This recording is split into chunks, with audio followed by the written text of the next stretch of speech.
Hello दोस्तों, नमस्कार, good morning. आज हम बात करेंगे NCERT history class 5th and chapter number 6। ठीक, चैप्टर का नाम है नए प्रश्न एवं नए विचार। एनसीईआरटी की एक खासियत है और वो ये है कि प्रत्येक चैप्टर को इसमें जो है स्टोरी के रूप में दर्शाया गया। ठीक, और स्टोरी को जो है कनेक्ट करने के लिए किसी न किसी स्टूडेंट का जो है यहाँ पे चित्र को भी यहाँ पर दिखाया गया है। ठीक, और इसके साथ जो उस चित्र के साथ लड़का हो सकता है, लड़की हो सकती है। ठीक, इट्स डिपेंड ऑन चैप्टर। ठीक, एंड उनका जो है नाम भी यहाँ पे दिखाया गया है। और ये जो आज की स्टोरी है, आज की स्टोरी में जो है भगवान बुद्ध की कहानी के बारे में बात करेंगे। ठीक, भगवान बुद्ध के बारे में जानेंगे। ठीक, तो इसमें जो है ये गर्ल है। ठीक, और इसका जो नाम है, इनका नाम है अनगा निकली सैर पर। ठीक, यहाँ पर थोड़ी सी कहानी बताई गई है। और देखो, एक चीज़ मैं आपको बता देता हूँ, कोई भी toppers, it's my personal experience, कोई भी टॉपर्स अगर कहता है कि एनसीईआरटी सार कर लो, ठीक है ना, एनसीईआरटी सार कर लो, वहाँ से आपको सारी एनसीईआरटी समझ आ जाएगी।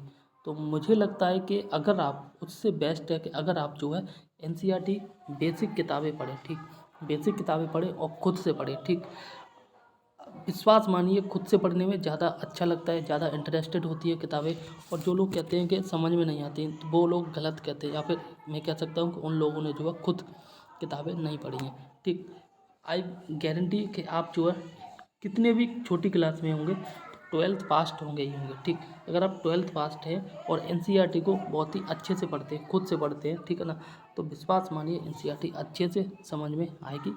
कुछ टर्म हो सकते हैं, जैसे अगर आप हिंदी में पढ़ रहे हैं तो हिंदी में कुछ शब्द ऐसे हो सकते हैं जिनका अर्थ न हो पता। ठीक, तो वो केस अलग है। बाकी एनसीईआरटी पढ़ने में अच्छी लगती है एंड समझ में भी आती है। ठीक, आगे यहाँ पे हम बात करेंगे। यहाँ पे बात की जा रही, अनगा नाम की एक लड़की है और वो जो है सैर पे निकली। सैर बोले तो एक तरह से बोल सकते हैं ट्रिप पे निकली है, ठीक है ना, घूमने निकली है। ठीक, तो अनगा आज जो है पहली बार अपने विद्यालय की ओर से जो सैर पर जा रही है। ठीक, आगे बात की जा रही है, इसके लिए जो उसने देर रात पुणे महाराष्ट्र से वाराणसी उत्तर प्रदेश की ट्रेन पकड़ी। ठीक है ना, पुणे से और कहाँ गई, वाराणसी उत्तर प्रदेश। पुणे कहाँ में पड़ता है, महाराष्ट्र में, और वाराणसी उत्तर प्रदेश में पड़ता है। ठीक, स्टेशन पर जो है अनगा को छोड़ने आई उसकी माँ ने अध्यापिका से कहा।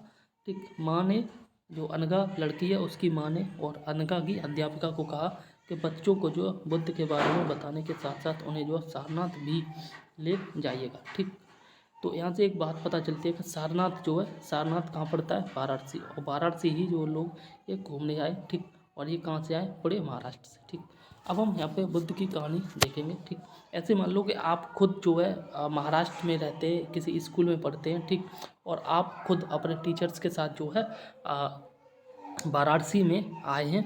ठीक, वाराणसी में आए हैं और सारनाथ का जो है दर्शन करने आए। ठीक, तो आगे यहाँ पे बात करते हैं बुद्ध की कहानी। ठीक, तो बुद्ध की कहानी अगर हम देखें, एक सेकंड, यहाँ पे बात की जा रही है बुद्ध की कहानी के बारे में। ठीक, बुद्ध जो थे बौद्ध धर्म के संस्थापक सिद्धार्थ थे। ठीक, ध्यान से पढ़ना, बौद्ध धर्म के संस्थापक जो थे उनका नाम था सिद्धार्थ। ठीक, और जिन्हें जो है गौतम के नाम से भी जाना जाता है। ठीक, आगे बात की जा रही है, उनका जन्म जो है 2500 वर्ष पूर्व हुआ था। ठीक, और यह वह समय था जब लोगों के जीवन में तेज़ी से परिवर्तन हो रहे थे। ठीक, और ये जो परिवर्तन है ये कई तरह से थे। ठीक, सांस्कृतिक परिवर्तन और आर्थिक परिवर्तन ठीक हो रहे थे। ठीक, आगे बात की जा रही है, जैसा कि तुमने जो अध्याय 5 यानी कि इससे पहले वाले अध्याय में पढ़ा था कि महाजनपदों के कुछ राजा जो इस समय बहुत शक्तिशाली थे। और महाजनपदों में कौन सा महाजनपद था, मगध महाजनपद था। ठीक, और जिसका जो राजा था, ठीक, कौन था, बिंबिसार, याद कर लेना। ठीक है ना, वह काफ़ी जो है शक्तिशाली था और बिंबिसार के समय ही भगवान बुद्ध का जन्म हुआ था। कह सकते हैं कि बिंबिसार जिस समय राजा था उसी समय भगवान बुद्ध जो है धरती पर जन्म लिए थे। ठीक, आगे बात की जा रही है कि हजारों सालों के बाद फिर से नगर उभर रहे थे। ठीक, आगे बात की जा रही है गांव के जीवन में भी जो है बदलाव आ रहा था, अध्याय 9 में देखेंगे। ठीक, आगे बात की जा रही है, बहुत से विचारक, ठीक, बोले तो दार्शनिक, इन परिवर्तनों को समझने पर जो है प्रयास कर रहे थे। वे जीवन के सच्चे अर्थ को भी जानना चाह रहे थे। ठीक, आगे बात, जीवन के सच्चे अर्थ का मतलब है कि ज़िंदगी जो जीव है, जीव में जो है स्पेशली मनुष्य जो जन्म लेता है धरती पर, उस जन्म लेने का मेन ऑब्जेक्ट क्या है, ठीक, क्यों जन्म लेता है, ठीक, उनके बारे में जानना चाह रहे थे कौन, विचारक। और यहाँ विचारक शब्द जो बात की गई है भगवान बुद्ध के बारे में बात की गई, ठीक। आगे बात की गई है कि बुद्ध जो है क्षत्रिय थे, ठीक, बुद्ध क्षत्रिय थे तथा शाक्य नामक एक छोटे से गढ़ से संबंधित थे। यहाँ से एक क्वेश्चन बन जाता है कि इनका जो गढ़ था शाक्य, ठीक, और ये बुद्ध तो जो है क्षत्रिय थे। युवा अवस्था में ही ज्ञान की खोज में उन्होंने जो घर के सुखों को छोड़ दिया था। भगवान बुद्ध स्वयं राजकुमार थे और इन्होंने जो है ज्ञान की खोज में जो है सारे सुख सुविधाओं को छोड़ दिया था। बट आज की रियलिटी ये है कि आज के लोग जो है स्पेशली आई कैन से महात्मा जो खुद को बाबा बताते, सन्यासी बताते, वो खुद जो है सारे के भोग विलास करते हैं और भोग विलास के साथ पूरी ज़िंदगी के मज़े भी लेते हैं, ठीक। और उस केस में वे खुद को बाबा बोलते हैं और ऐसा शायद ही कुछ ही बाबा होंगे जो सारे भोग विलास से दूर जंगलों में, पहाड़ों पर अपना जीवन व्यतीत कर रहे हैं, ठीक।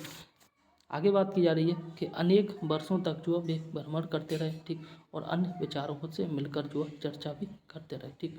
अंततः ज्ञान प्राप्ति के लिए उन्होंने जो है स्वयं ही रास्ता ढूंढने का निश्चय किया, ठीक।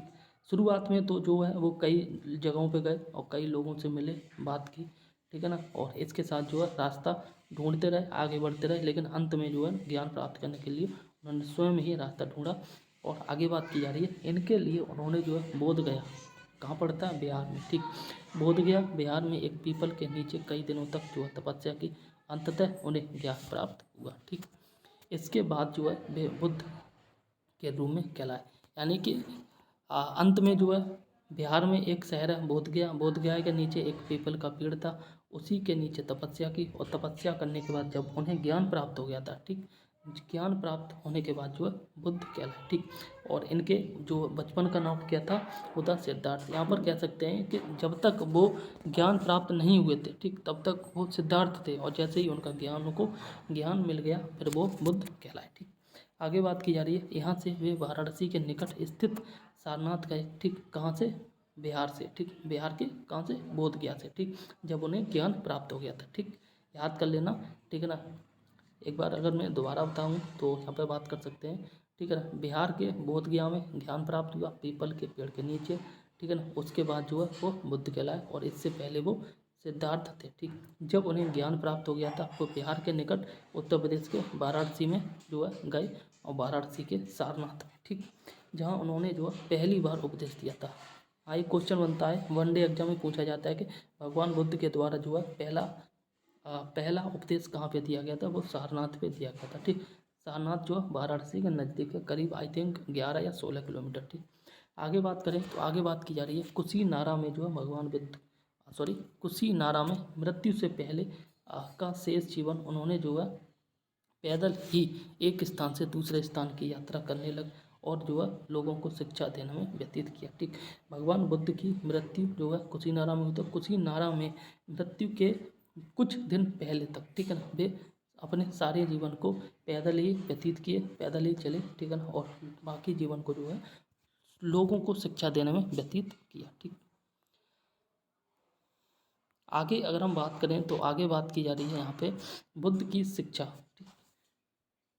बुद्ध ने शिक्षा दी कि यह जीवन जो है कष्टों और दुखों से पूरी तरह से भरा हुआ है और ऐसा हमारी इच्छा और लालसाओं यानी कि जो हमेशा पूरी नहीं हो सकती के कारण होता है। सिंपल है, आज की डेट में आप एस्पिरेंट हो, ठीक, मैं एस्पिरेंट हूँ, एस्पिरेंट की इच्छा क्या, एक गवर्नमेंट जॉब मिलना, ठीक। गवर्नमेंट जॉब जब तक ना मिले तब तक उस व्यक्ति को, उस एस्पिरेंट को दुख होगा ही होगा, ठीक, कष्ट होंगे ही होंगे, ठीक, क्योंकि उसकी इच्छा है कि उसे जो है एक गवर्नमेंट जॉब मिले, ठीक, गवर्नमेंट जॉब मिल जाए। हालांकि ऐसा नहीं गवर्नमेंट जॉब मिलने के बाद आपकी कोई इच्छाएं नहीं होंगी, ठीक, गवर्नमेंट जॉब मिलते ही आगे की और इच्छाएं हो जाएंगी, ठीक, कई तरह की इच्छाएं होंगी। तो जब तक वो नहीं मिलेंगे तब तक जो है फिर दुख रहेगा। कहने का मतलब जब तक आपके पास जो है इच्छाएं हैं तब तक जो है आपका जीवन दुखों और कष्टों से भरा हुआ है, ठीक। आगे बात की जा रही है कभी कभी हम जो चाहते हैं वह प्राप्त कर लेने के बाद भी जो संतुष्ट नहीं होते, ठीक। जैसा कि अभी मैंने आपको बताया था अभी आप एस्पिरेंट है और आपकी जो इच्छा है, आपका टारगेट है गवर्नमेंट जॉब लेना है, ठीक, गवर्नमेंट जॉब लेना है। गवर्नमेंट जॉब मिलने के तुरंत बाद जो आपकी एक नई इच्छा जन्म लेगी, फिर आप जो है बाकी की ज़िंदगी उस इच्छा को पूरा करने में लगा देंगे। जैसे ये इच्छा पूरी होगी, फिर नई इच्छा जन्म लेगी, फिर नई इच्छा, फिर नई इच्छा, और इसी इच्छा की पूर्ति करने करते आपका पूरा जन्म, पूरी ज़िंदगी ख़त्म हो जाएगी, ठीक। आगे बात की जा रही, और अधिक अथवा अन्य वस्तुओं को पाने की इच्छा करने लगते हैं, ठीक।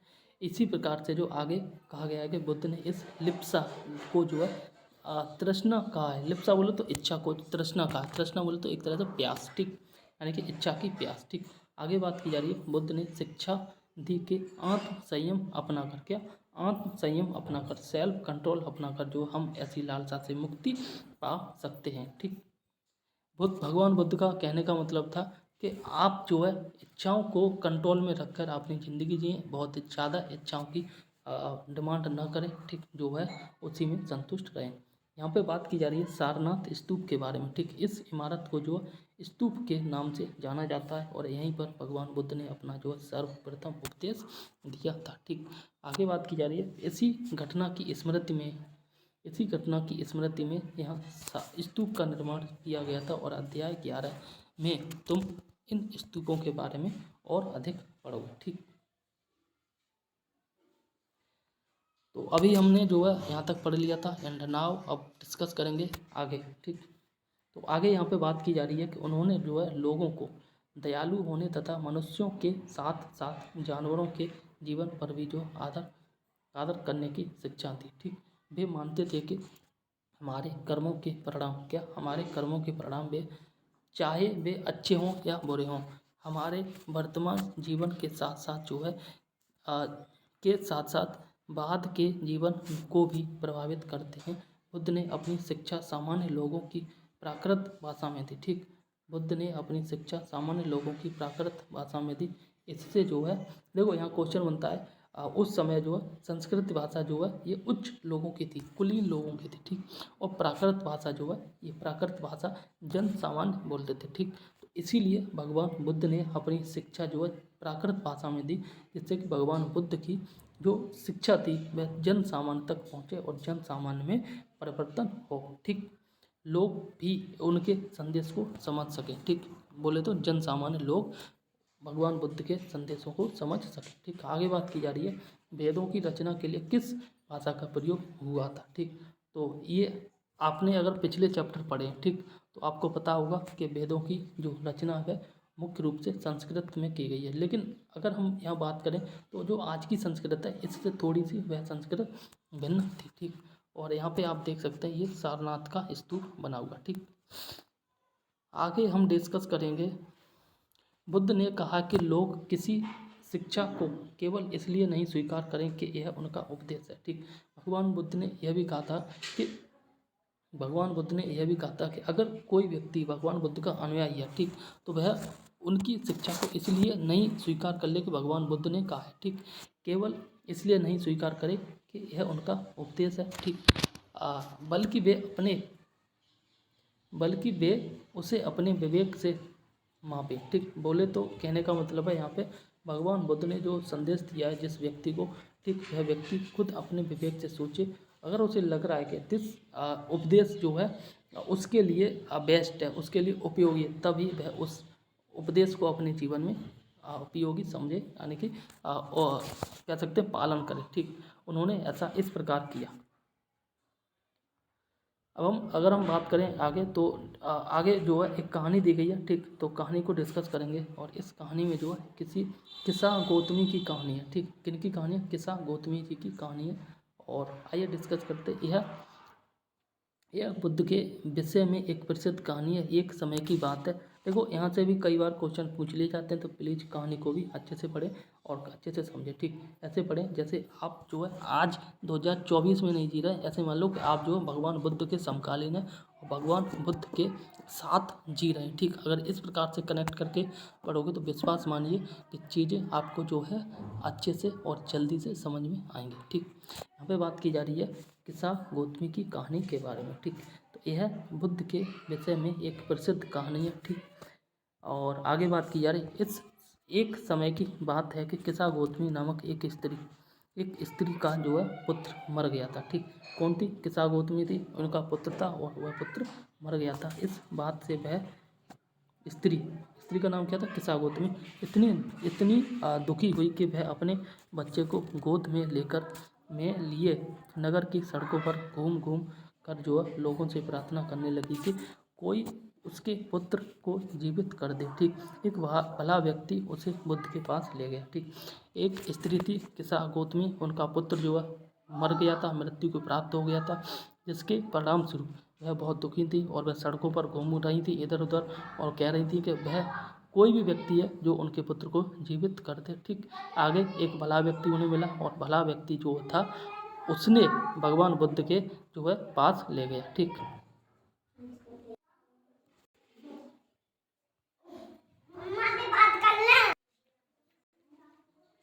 आगे बात की जा रही है भगवान बुद्ध ने जो कहा, ठीक, कि मुझे एक मुट्ठी सरसों के बीज लाकर दो, मैं तुम्हारे पुत्र को जीवित कर दूंगा। किसा गौतमी जो है बहुत प्रसन्न हुई, पर जैसे ही वह बीज लाने के लिए जाने लगी तभी बुद्ध ने उसे रोका और कहा कि ये बीज एक ऐसे घर से मांग कर लाओ जहाँ किसी की मृत्यु न हुई हो। ठीक, क्या कहा? एक मुट्ठी सरसों के बीज लाकर दो, ठीक, मैं आपके पुत्र को जो है जीवित कर दूंगा। लेकिन भगवान बुद्ध ने एक कंडीशन लगा दी और वह कंडीशन थी कि आपको जो है सरसों के बीज एक ऐसे घर से लेके लाने कि जिस घर में अभी तक कोई मृत्यु नहीं हुई हो। ठीक, आगे बात की जा रही है किसा गौतमी एक दरवाजे से दूसरे दरवाजे गई, लेकिन जहाँ भी गई उसने पाया कि हर घर में किसी न किसी के माता पिता, भाई बहन, पति पत्नी, बच्चे, चाचा चाची, दादा दादी, मतलब किसी न किसी व्यक्ति की जो है मृत्यु हुई थी। ठीक, तो आगे बात की जा रही है बुद्ध दुखी माँ को क्या शिक्षा देने का प्रयास कर रहे थे। ठीक है ना, तो यहाँ कहानी अंत खत्म होती है। यहाँ पर जो है भगवान बुद्ध यह शिक्षा देने का प्रयास कर रहे हैं कि जीवन जो है नश्वर है और यहाँ पर जो है किसी न किसी दिन हर एक व्यक्ति की मृत्यु होना निश्चित है। ठीक, आगे बात की जा रही है उपनिषदों के बारे में। ठीक, उपनिषद का पहले हम देखते हैं उपनिषद का जो शाब्दिक अर्थ क्या होता है। ठीक, तो उपनिषद का जो शाब्दिक अर्थ होता है कि गुरु के समीप बैठकर, ठीक, शिक्षा प्राप्त करना, यही होता है। पहले हम बात करेंगे इसके बारे में, भारतीय दर्शन की 6 पद्धति। ठीक, एंड आफ्टर दैट हम डिस्कस करेंगे उपनिषद के बारे में। ठीक, तो यहाँ पे बात की जा रही है भारतीय दर्शन की 6 जो पद्धति, इसको बोलते हैं षट दर्शन। ठीक, सदियों से भारत द्वारा सत्य की बौद्धिक खोज का प्रतिनिधित्व दर्शन की 6 शाखाओं ने किया है। ठीक, ये वैशेषिक, न्याय, सांख्य, योग, पूर्व मीमांसा और जो है वेदांत या उत्तर मीमांसा के नाम से जाना जाते हैं। ठीक, आगे बात की जा रही है दर्शन की इन 6 पद्धतियों की स्थापना क्रम से जो है ऋषि कणाद, ठीक, गौतम, कपिल और पतंजलि, जैमिनी, व्यास द्वारा की मानी जाती है। और ये आज भी देश में बौद्धिक चर्चा को दिशा देते हैं। जर्मन मूल के ब्रिटिश भारतविद फ्रेडरिक मैक्समूलर के अनुसार दर्शन की इन 6 शाखाओं का विकास की जो है पीढ़ियों के दौरान व्यक्तिगत विचारकों के योगदान से हुआ है। यद्यपि ये एक दूसरे से भिन्न दिखते हैं तथा सत्य की इनकी समझ में आधारभूत जो है तालमेल दिखता है। ठीक, यहाँ पर जो है उपनिषद के जो 6 हैं उनके बारे में बात की गई है। ठीक है ना, और सबके नाम और उनके जो है रचनाकार के बारे में बात की गई है।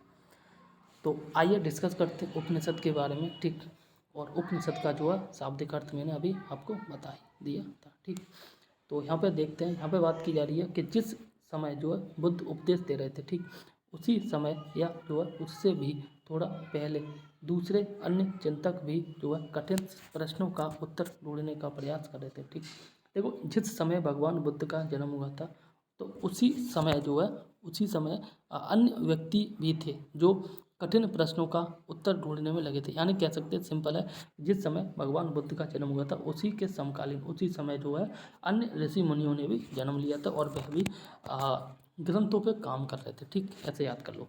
आगे बात की जा रही है उनमें से कुछ मृत्यु के बाद जीवन के बारे में जानना चाहते थे। ठीक, एंड आगे बात की जा रही है जबकि अन्य जो है यज्ञों की उपयोगिता के बारे में जानने के उत्सुक थे। ठीक, कुछ तो मृत्यु के बाद जीवन का क्या होता है। ठीक, जैसे व्यक्ति अभी जिंदा है, कल को मर गया तो मरने के बाद वह कहाँ जाता है, क्या होता है उसका। ठीक, तो इसके बारे में खोजने की कोशिश कर रहे थे। लेकिन जबकि अन्य जो ऋषि मुनि थे, ठीक है ना, वह यज्ञ जो कराते थे उस समय यज्ञ की उपयोगिता, उसका ऑब्जेक्ट, उसका फायदे की बात को जानने की कोशिश कर रहे थे। ठीक, यहाँ पे बात की जा रही अन्य जो थे वह यज्ञों की उपयोगिता के बारे में जानने को उत्सुक थे। ठीक, आगे बात की जा रही है इनमें से अधिकांश चिंतकों को यह मानना था कि इस विश्व में कुछ तो ऐसा है जो कि स्थायी है और जो मृत्यु के बाद भी बचा रहता है। ठीक, उन्होंने इसका वर्णन जो है आत्मा, ठीक है ना, आत्मा अथवा जो है ब्रह्मा अथवा सार्वभौम,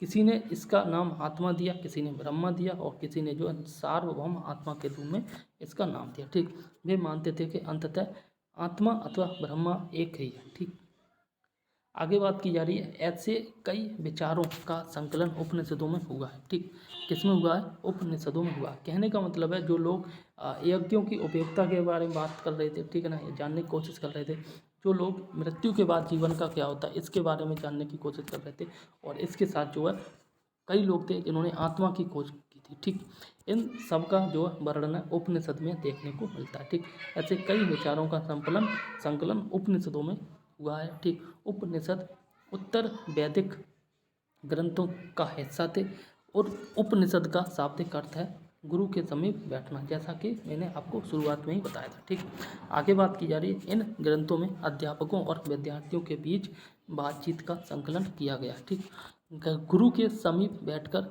शिष्यों के प्रश्न हुआ करते थे, गुरुओं के जवाब हुआ करते थे। तो जो भी संवाद हुआ था और उसी संवाद को जो एक कह सकते हैं बुक में इकट्ठा कर लिया, बुक में लिख लिया गया, तो उसी को जो है उपनिषद कहा गया। ठीक, इन ग्रंथों में अध्यापकों और विद्यार्थियों के बीच बातचीत का संकलन किया गया और ये विचार सामान्य वार्तालाप के रूप में जो है प्रस्तुत किए गए हैं। ठीक, आगे एक और कहानी दी गई है और इस कहानी में जो बुद्धिमान भिखारी की कहानी है। ठीक, आइए इसको भी डिस्कस करते हैं। ठीक, तो इस कहानी में जो बात की गई है यह वार्तालाप बुद्धिमान भिखारी, ठीक, यह बात की गई यह वार्तालाप छांदोग्य उपनिषद नामक प्रसिद्ध उपनिषद की एक कहानी पर आधारित है। सोनक व अभिप्रताड़ित नामक दो ऋषि सार्वभौम आत्मा की उपासना करते थे। ठीक, दो ऋषि थे जिनका एक का नाम था सोनक और दूसरे ऋषि का नाम था अभिप्रताड़ित। ठीक, अभिप्रताड़ित, ठीक, और ये दो ऋषि जो थे सार्वभौम आत्मा की उपासना करते थे। ठीक, एक बार ज्यों ही वे भोजन करने के लिए बैठे एक भिखारी आया और जो है भोजन मांगने लगा। ठीक, किनसे, ऋषियों से। ठीक, ऋषि दो थे भोजन कर रहे थे और एक भिखारी चलते हुए आया था और वह भोजन मांगने लगा। ठीक, ऋषि सोनक ने कहा हम तुम्हें कुछ नहीं दे सकते। ठीक, वहीं भिखारी ने पूछा विद्वजन आप जिसकी उपासना करते हैं, अभिप्रताड़ित ने उत्तर दिया सार्वभौम आत्मा की। ठीक, देखो भिखारी ने पूछा था आप किसकी उपासना करते हैं। ठीक, तो यहाँ पर जो दूसरे ऋषि थे और इन्होंने जो है कहा था कि हम जो है सार्वभौम आत्मा की उपासना करते हैं। ठीक, फिर अब जो है भिखारी कहता ओह इसका मतलब आप यह जानते हैं कि यह सार्वभौम आत्मा संपूर्ण विश्व में विद्यमान है। ठीक, तो ऋषियों ने कहा कि हाँ हाँ हम यह जानते हैं। ठीक, आगे बात की जा रही है भिखारी ने फिर पूछा कि अगर यह सार्वभौम आत्मा संपूर्ण विश्व में विद्यमान है तो यह मेरे अंदर भी विद्यमान है। ठीक, संपूर्ण विश्व में विद्यमान है तो मेरे अंदर में विद्यमान होगी, तो मैं कौन हूँ, तो मैं इस विश्व का एक भाग ही तो हूँ। ठीक, ये बात भिखारी ने ऋषि को बोली। ठीक, तो तुम सत्य बोलते हो युवा ब्राह्मण। ठीक, आगे बात की जा रही है इसलिए हे ऋषियों मुझे भोजन न देकर आप उस सार्वभौम आत्मा को भोजन देने से मना कर रहे हैं। ठीक है ना, तो भिखारी की बात की सच्चाई जानकर ऋषियों ने उसे भोजन दे दिया। ठीक, आगे यहाँ पे बात की जा रही है और आगे बात की जा रही है कि भिखारी ने भोजन पाने के लिए ऋषियों को किस तरह जो मनाया था। ठीक, आइए डिस्कस करते हैं नेक्स्ट। देखो इस प्रकार से जो एनसीईआरटी में दे रखा है पढ़ने में भी अच्छा लगता है एंड स्टोरी भी अच्छी के रूप में जो दे रखी है ये पढ़ने में अच्छा लगता है, ठीक है ना। तो अगर आपको लग रहा है कि नहीं डायरेक्ट एनसीईआरटी पढ़ोगे समझ में नहीं आएगा, ये है वो है, तो मुझे लगता है कि it's not good for you, ठीक। तो जो है आप एनसीईआरटी बेसिक खरीदो। मैं कहूँगा कि आप एनसीईआरटी बेसिक मत खरीदो, एनसीईआरटी की एप्लीकेशन डाउनलोड करो, वहाँ से सारी किताबें जो है आप पीडीएफ फॉर्मेट में वहाँ से आप पढ़ लो डायरेक्ट, ठीक है ना, या फिर जो है उनका प्रिंट आउट करा लो, ठीक। आगे बात की जा रही है, इन चर्चाओं में भाग लेने वाले अधिकांशतः पुरुष ब्राह्मण तथा राजा होते थे, ठीक। पुरुष ब्राह्मण हुआ करते थे या फिर जो राजा हुआ करते थे, ठीक। आगे बात की जा रही है, कभी कभी गार्गी जैसे स्त्री विचारकों का भी उल्लेख मिलता है, ठीक। गार्गी एक स्त्री थी और वह विचारक थी, ठीक, यानी कि विदुषी, ठीक। आगे बात की जा रही है, विद्वता के लिए प्रसिद्ध गार्गी राज दरबारों में होने वाले वाद विवाद में भाग लिया करती थी, ठीक। निर्धन व्यक्ति इस तरह के वाद विवाद में बहुत कम ही हिस्सा लेते थे, ठीक।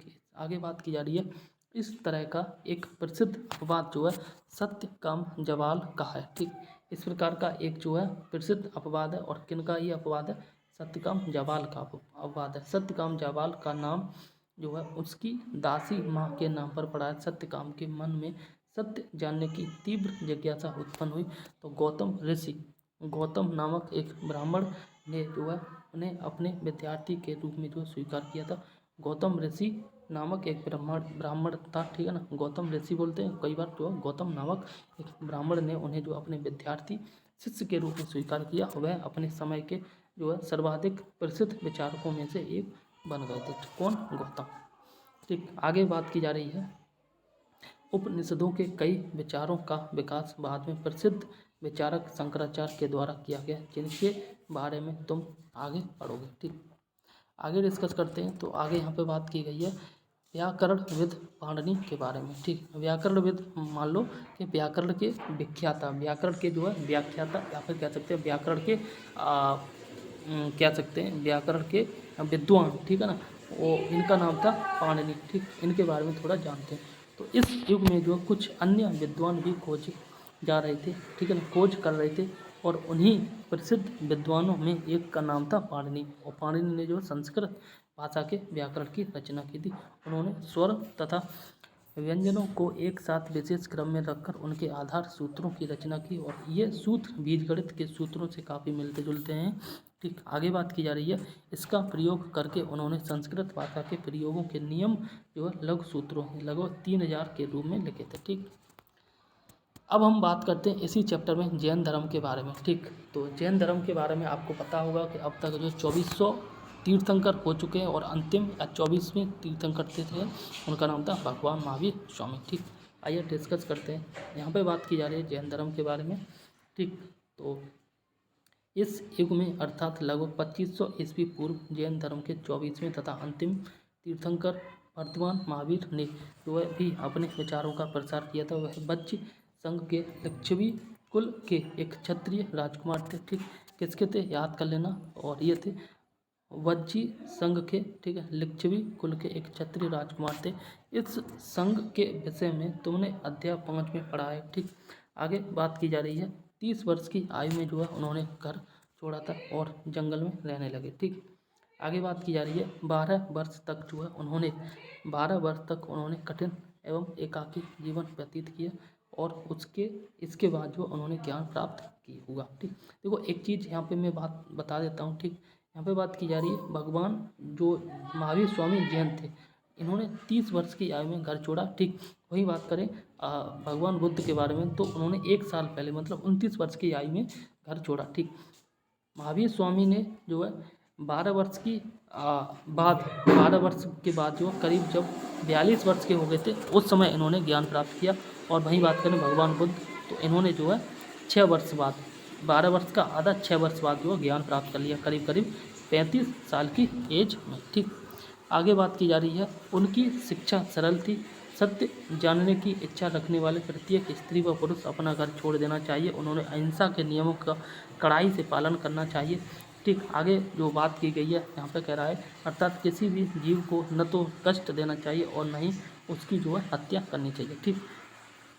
अहिंसा का जो है नियम अपनाना चाहिए। महावीर का कहना था, सभी जीव जीना चाहते हैं, सभी के लिए जीवन जो है प्रिय है। महावीर ने अपनी शिक्षा प्राकृत में दी है। यही कारण है कि साधारण जन भी जो है उनके तथा उनके अनुयायियों की शिक्षा को समझ सके। देश के अलग अलग हिस्सों, आगे बात की जा रही है, देश के अलग अलग हिस्सों में प्राकृत के अलग अलग जो है रूप प्रचलित हैं। ठीक, आगे बात की जाए प्रचलन के आधार पर ही उनके अलग अलग नाम थे। जैसे मगध में बोली जाने वाली प्राकृत मगधी कहलाती थी। ठीक, आगे बात की जा रही है जैन नाम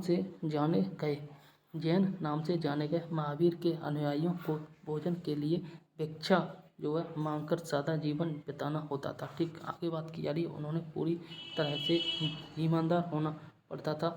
ठीक, लेकिन आज की डेट में अगर हम बात करें तो जो जैन लोग के व्यापारी लोग, जैन लोग क्या जनरली व्यापारी होते हैं और व्यापार में बिना झूठ बोले काम नहीं हो सकता। ठीक, आगे बात करें तो आगे बात की जा रही है कि उन्होंने पूरी तरह से ईमानदारी होना पड़ता था। ठीक, तथा चोरी न करने से उन्हें सख्त हिदायत थी। ठीक, और उन्होंने जो है ब्रह्मचर्य का पालन करना होता था और पुरुषों को वस्त्रों सहित जो है सब कुछ त्याग करना पड़ता था। ठीक, पुरुषों को देखो यहाँ पे बात कीजिए, पुरुषों को वस्त्रों के साथ सब कुछ त्याग करना पड़ता था। ठीक, और इस प्रकार के जो महात्मा थे, ठीक है ना, वह दिगंबर कहलाए थे। हालांकि जैन धर्म आगे चलकर दो शाखाओं में बट गया था, एक दिगंबर और एक श्वेतांबर। उन सबको डिस्कस करेंगे। ठीक, आइए यहाँ पे थोड़ा देखते हैं जैन शब्द का मतलब। जैन शब्द जो है जैन शब्द से निकला है और जिसका अर्थ होता है विजेता। क्या होता है? विजेता। ठीक, महावीर के लिए जैन शब्द का प्रयोग क्यों हुआ? ठीक, आइए डिस्कस करते हैं। तो यहाँ पे जो बात की गई है भगवान महावीर के बारे में, यहाँ पे बात की जा रही है कि अधिकांश व्यक्तियों के लिए ऐसे कड़े नियमों का पालन करना बहुत कठिन था। फिर भी हजारों व्यक्तियों ने इस नई जीवन शैली को जानने और सीखने के लिए अपने घरों को छोड़ दिया। कई अपने घरों पर ही रहे और भिक्षुड़ी बने। ठीक, लोगों को भोजन का प्रदान कर उनकी सहायता प्राप्त करते रहे। ठीक, आगे बात की जा रही है मुख्यतः व्यापारियों ने जो जैन धर्म का समर्थन किया। ठीक, आज भी मुख्यतः हम देख सकते हैं कि जो व्यापारी लोग होते हैं वही जैन धर्म के फॉलोअर हैं। ठीक, किसानों के लिए इन नियमों का पालन करना अत्यंत कठिन था क्योंकि फसल की रक्षा के लिए उन्हें कीड़े मकोड़े को मारना पड़ता था। ठीक, बाद की सदियों में जैन धर्म जो उत्तर भारत के कई हिस्सों के साथ साथ गुजरात, तमिलनाडु, कर्नाटक, मतलब ये दक्षिण भारत में भी और पश्चिमी भारत में भी फैल गया था। महावीर तथा उनके अनुयायियों की शिक्षा कई शताब्दियों तक मौखिक रूप में रही और आगे बात की जा रही है वर्तमान रूप में जो है उपलब्ध जैन धर्म की शिक्षाएं लगभग 1500 वर्ष पूर्व गुजरात में वल्लभी नामक स्थान पर लिखी गई थी। आगे यहाँ पे बात की जा रही है। ठीक, तो वल्लभी याद कर लेना, ये पड़ता है आपका गुजरात में। ठीक, अच्छा, अब हम बात करेंगे संघ के बारे में। ठीक, संघ क्या होता था जैन धर्म में। ठीक, तो आइए डिस्कस करते हैं संघ के बारे में। तो यहाँ पे बात की जा रही है कि महावीर तथा बुद्ध, याद कर लेना, महावीर तथा बुद्ध दोनों का ही मानना था कि घर का त्याग करने पर ही जो है सच्चे ज्ञान की प्राप्ति हो सकती है। ठीक, अगर आप घर में रहोगे सच्चे ज्ञान की खोज करोगे तो कभी भी सच्चा ज्ञान नहीं मिल सकता। ठीक, आगे बात की जा रही है ऐसे लोगों के लिए उन्होंने जो है संघ नामक संगठन बनाया था। ठीक, जहाँ घर का त्याग करने वाले लोग एक साथ रह सके। ठीक, ऐसे लोग जो घर का त्याग कर चुके हैं, ठीक है ना, और भगवान बुद्ध या जैन भगवान बुद्ध या फिर जो भगवान महावीर स्वामी के अनुयायी हैं तो घर छोड़कर जो है इस संघ में और एक साथ रहे। ठीक, आगे बात की जा रही है संघ में रहने वाले बौद्ध भिक्षुओं के लिए बनाए गए नियम विनय पिटक, याद कर लेना, विनय पिटक नामक ग्रंथ में मिलते हैं और विनय पिटक से हमें पता चलता है कि संघ में पुरुषों और स्त्रियों के, देखो संघ में जो है पुरुषों और स्त्रियों के रहने की अलग अलग व्यवस्था थी। देखो भगवान बुद्ध का जो बौद्ध धर्म था, यहाँ पे एक चीज़ बता देता हूँ, हालांकि इस बुक में नहीं दिया है, पहले केवल और केवल संघ में पुरुषों थे। ठीक, बाद में जो स्त्रियों को भी शामिल कर लिया गया था और स्त्रियों में भगवान बुद्ध की जो खुद की माँ थी, सौतेली माँ थी, ठीक है ना, मौसी, उन्हीं ने सबसे पहले शामिल हुई, बाकी बात जो अन्य स्त्रियाँ भी शामिल हुई। ठीक, आगे बात की जा रही है सभी व्यक्ति संघ में प्रवेश कर ले सकते थे। हालांकि संघ में प्रवेश के लिए जो बच्चों को अपने, याद कर लेना, बच्चों को, अगर कोई बच्चा संघ में शामिल होना चाहता है तो उसे अपने माता पिता से और दासों को स्वामी से तथा राजा के यहाँ काम करने वाले लोगों को राजा से तथा कर्जदारों को जो है देनदारों से अनुमति लेनी पड़ती थी। कहने का मतलब है बिना अनुमति के जो है कोई भी व्यक्ति संघ में शामिल नहीं हो सकता था। ठीक, आगे बात की जा रही है एक स्त्री को उसके लिए जो अपने पति से अनुमति लेनी पड़ती थी। ठीक, आगे बात की जा रही है संघ में प्रवेश करने वाले जो है स्त्री पुरुष बहुत सादा जीवन जीते थे। वे अपना अधिकांश समय ध्यान में बिताते थे और दिन के एक निश्चित समय में वे शहरों और जो है गाँवों में जाकर भिक्षा मांगते थे। ठीक, यही कारण है कि उन्हें भिक्षु और भिक्षुणी साधु भिखारी ठीक के लिए प्राकृत शब्द कहा गया। वे आम लोगों को जो है शिक्षा देते ठीक भिक्षा मांगते थे दिन के एक समय में, ठीक है ना, और एक साधारण जीवन जीते थे। ठीक, और जो पुरुष और स्त्री थे उनको जो भिक्षु और भिक्षुणी कहा गया था। ठीक, एंड आगे बात की जा रही है आम लोगों को जनसाधारण को जो शिक्षा देते और साथ ही एक दूसरे की सहायता भी करते थे।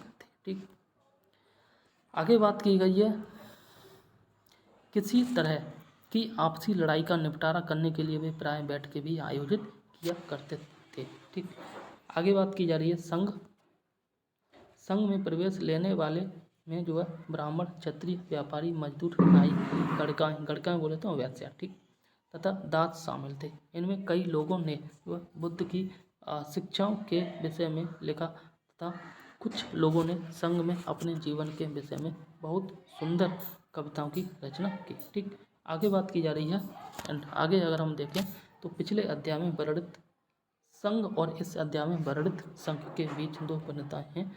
ठीक है ना, और क्या इनमें कोई समानताएं दिखाई देती हैं। ठीक, इन सब का भी क्वेश्चन आगे इन सब का भी आंसर आगे देखने को मिलेगा। ठीक, तो यहाँ पे बात की गई है पहाड़ी को काटकर बनाई गई एक गुफा। ठीक, पहाड़ी को काटकर बनाई गई एक गुफा यह कारले यानी कि वर्तमान में महाराष्ट्र में स्थित है।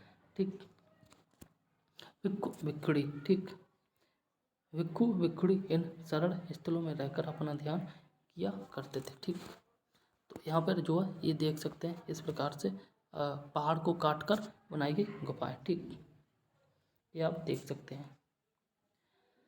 आगे यहाँ पे बिहार के बारे में बात की गई है। ठीक, बिहार क्या होता है तो जैन तथा बौद्ध भिक्षु पूरे साल एक स्थान से दूसरे स्थान घूमते हुए उपदेश दिया करते थे। कहने का मतलब है ये लोग जो एक समय जो है पूरे वर्ष एक जगह रहकर समय नहीं व्यतीत करते थे बल्कि पूरे वर्ष भर जो है घूमते थे, जगह आगे बढ़ते जाते थे। ठीक, और आगे बात की गई है कि केवल जो है वर्षा ऋतु में जब यात्रा करना बहुत कठिन हो जाता था उसी समय जो है वे एक स्थान पर ही निवास किया करते थे। ठीक, कहने का मतलब है वर्षा ऋतु को छोड़कर पूरे साल वह घूमते थे, और घूमते थे का मतलब ऐसा नहीं है घूमते थे, शिक्षा देते थे, आगे कर जाते थे, भिक्षा मांगी, पेट भरा, शिक्षा दी, आगे बढ़े, इस प्रकार से इनका जीवन चलता था। ठीक, ऐसे समय वे अपने अनुयायियों द्वारा उद्यानों में बनवाए गए अस्थायी निवासों में अथवा जो है पहाड़ी क्षेत्रों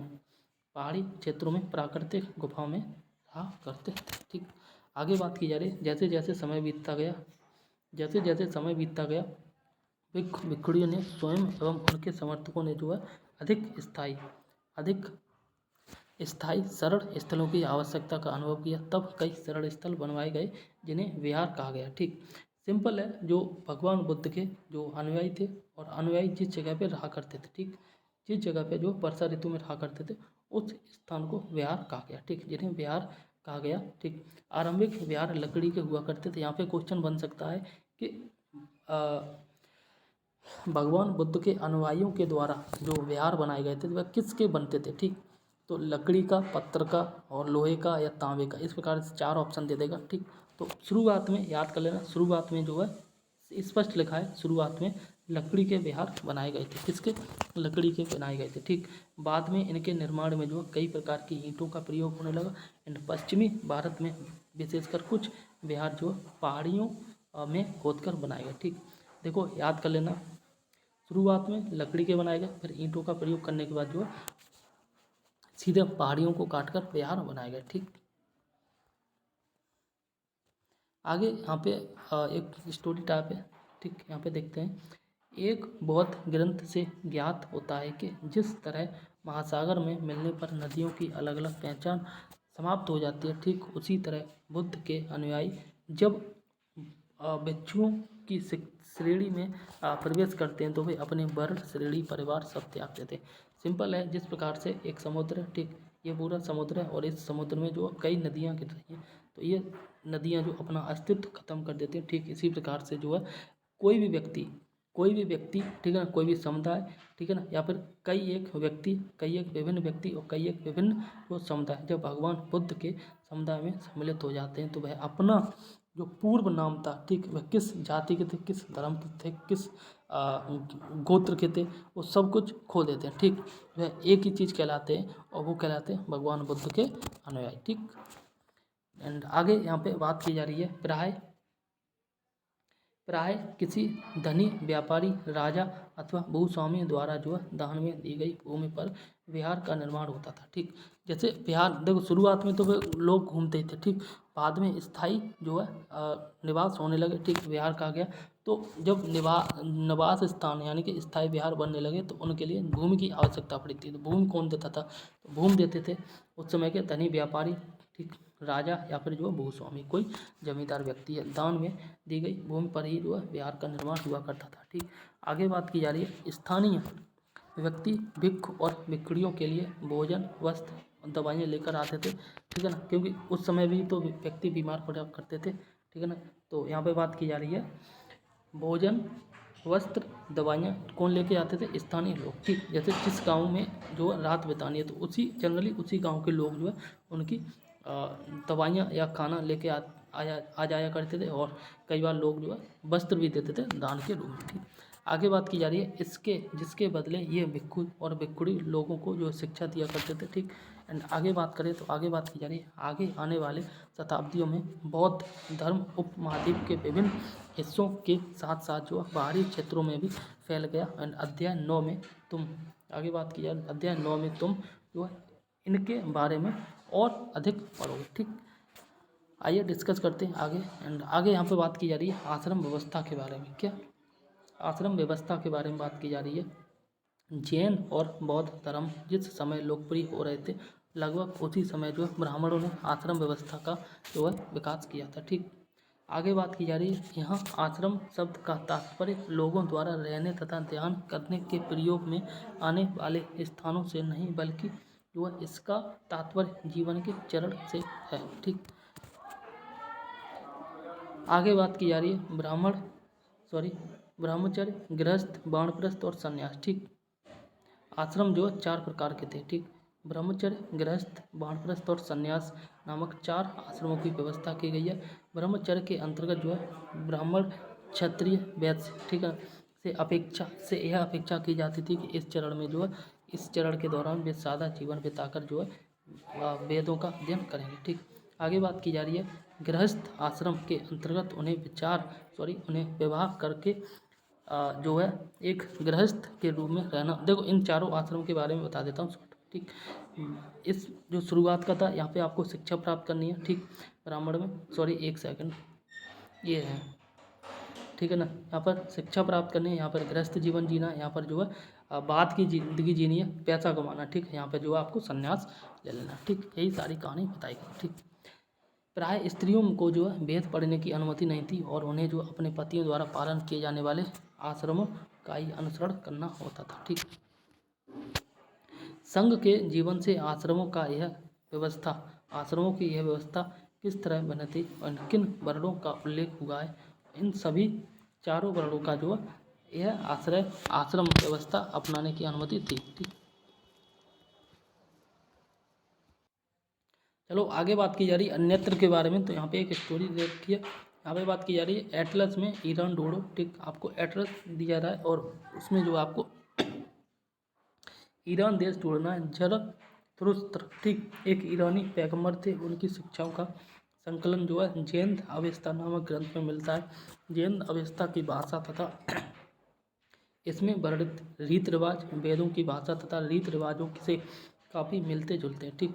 ज़रथुस्त्र की मूल शिक्षा का सूत्र है सद विचार, सद वचन और सद विचार, सद वचन, सद का, ठीक। आगे बात की जा रही है हे ईश्वर बल, सत्य प्रधानता एवं सत्य विचार प्रदान कीजिए जिनके जरिए हम शांति बना सकें। आगे बात की जा रही है 1000 से अधिक वर्षों तक ज़रथुस्त्र ईरान का एक प्रमुख धर्म था।